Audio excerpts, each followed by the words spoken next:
deegaan xeebeedka Garacad waxa ay dhacdaa waqooyi bari gobolkaasi Mudug ee maamul goboleedka Puntland. Deegaankani Garacad ayaa waxa ay caan ku tahay kalluumaysiga iyo kheyraadka badda.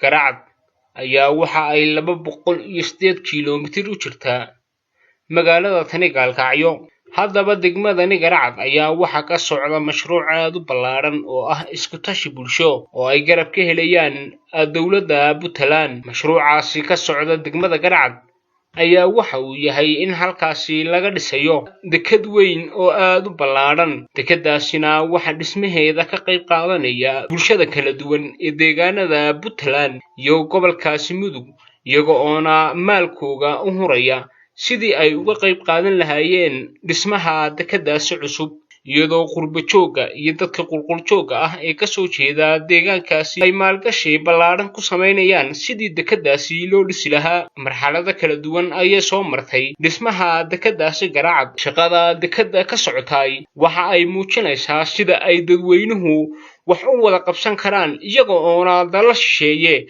wax qaaraan ah ka helin. Qalabka lagu dhisayo dekadani Garacad ayaa waxa laga soo dejiyay dekada weyn ee magaalada Boosaaso, iyadoo qalabkaasi gebi ahaanba u dhammaystiran yahay ayna suuro gelisay in dhismaha dekadaasi uu si xawliya uga socdo deegaankaasi Garacad.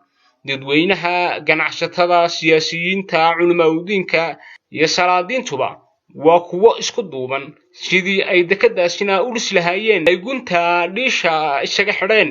Shacabka ku dhaqan gobolkaasi Awdal ayaa iyagana waxa looga baahan yahay in ay kaga daydaan bulshada deegaanada Hobyo iyo Garacad, kuwaasi oo isku tashi ku samaystay dekado ay kala soo degaan agab walba oo ay uga baahan yihiin caalamka. Isku tashiga, wadajirka iyo midnimada shacabku waxa ay keentaa in shacabku ay wax weyn wada qabsan karaan, isla mar ahaantaasina ay noloshooda iyo mustaqbalkoodaba ku maareyn karaan. Hawl kasta oo daacad laga yahay waa ay midho dhashaa. Midho-dhalkaasina waxa uu mustaqbalka keenayaa in bulshadaasi ay horumar dhinac kastaba leh gaadhaan.